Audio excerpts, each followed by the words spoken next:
કિરીટભાઈ પટેલે 60 જેટલી બોગસ મંડળીઓ આખા જૂનાગઢ જિલ્લામાં ઊભી કરી. આ 60 મંડળી એટલે 60 મત. જે મંડળીનું કોઈ ઓફિસ એડ્રેસ નથી, જે મંડળીનું કોઈ ધિરાણ નથી, જે મંડળીનું કશું જ કામ નથી, આવી 60 નવી મંડળીઓ એક જ મહિનાની અંદર જૂનાગઢ જિલ્લા આખાની અંદર ઊભી કરવામાં આવી. દરેક સહકારી મંડળી એટલે એક મત, એટલે કે કોઈ જિલ્લામાં 300 સહકારી મંડળીઓ હોય તો એને 300 મત એમ ગણી શકાય. આ 300 મતમાંથી જેને વધારે મત મળે એ માણસ જિલ્લા સહકારી બેંકના ડિરેક્ટર અને પાછળથી ચેરમેન બને છે. કિરીટભાઈ પટેલે જૂનાગઢ જિલ્લા સહકારી બેંકના ચેરમેન બનવા માટે અંદાજે મારી પાસે બધો જ ડેટા છે અને એમાંથી હું તમને પાક્કા 60 કરતાં વધુ બોગસ, નકલી, ખોટી કાગળ ઉપરની સહકારી મંડળીઓ બનાવી. કોઈ પણ સહકારી મંડળી બનાવવા માટે આમ તો કોઈ ફિક્સ કાયદો નથી કે કેટલા સભ્યો જોશે, પણ ધારા પ્રમાણે 21 સભ્યોની એક કમિટી બને છે.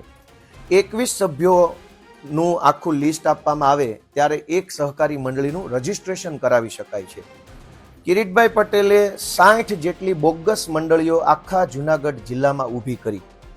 આ 60 મંડળી એટલે 60 મત, એટલે કે 60 નવા મત જૂનાગઢ જિલ્લા સહકારી બેંકના ચેરમેન બનવાની ચૂંટણીની અંદર ઉમેરો થયા. આ 60 મત એ એક તરફી કિરીટભાઈ પટેલને મળે એવી રીતે આખી બોગસ મંડળી બનાવવામાં આવી. હવે મંડળીઓ બનાવવાની અંદર એક નિયમ હોય છે કે કોઈ એક વ્યક્તિ, જેમ કે ગોપાલભાઈ ઇટાલિયા નામનો વ્યક્તિ આખા ગુજરાતની કોઈ પણ એક જ ધિરાણ મંડળીનો સભ્ય બની શકે. ગુજરાતમાં હજારો મંડળીઓ હોય પણ ગોપાલ ઇટાલિયા માત્ર એક જ મંડળીનો સભ્ય બની શકે, બીજી મંડળીમાં ક્યારેય સભ્ય બની શકે નહીં. પરંતુ કિરીટભાઈ પટેલે જૂનાગઢ જિલ્લા સહકારી બેંકના ચેરમેન બનવાનું હતું એટલે એણે શું કર્યું કે બોગસ મંડળી ઊભી કરી. એક જ વ્યક્તિ 3 મંડળીમાં સભ્ય, જેમ કે આમાં લખ્યું છે કે કરકર છગનભાઈ હરિભાઈ નામના વ્યક્તિ છે. આ વ્યક્તિ ભિયાળ સેવા સહકારી મંડળીમાં પણ સભ્ય છે, બલરામ જૂથ સેવા સહકારી મંડળીમાં પણ સભ્ય છે અને ભિયાળ કેરાળા જૂથ સેવા સહકારી મંડળીમાં પણ સભ્ય છે.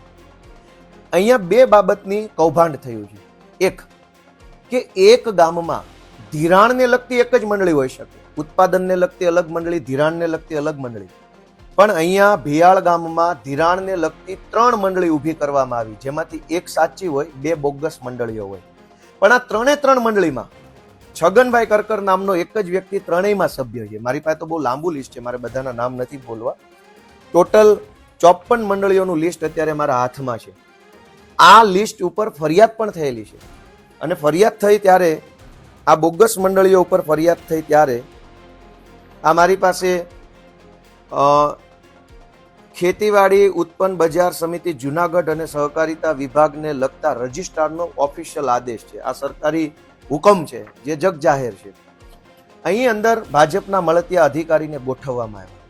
2019-20ની અંદર જૂનાગઢ જિલ્લા સહકારી બેંકની ચૂંટણી થવાની હતી ત્યારે નકલી મંડળીઓ એટલે કે નકલી મતદારો ઊભા કરવાનું આખું ષડયંત્ર ઊભું કરવામાં આવ્યું. આ ષડયંત્ર સામે કેટલાક જાગૃત નાગરિકોએ વાંધો લીધો અને આ વાંધા ઉપર સરકારી માણસે જે હુકમ કર્યો એ હુકમ મારા હાથમાં છે.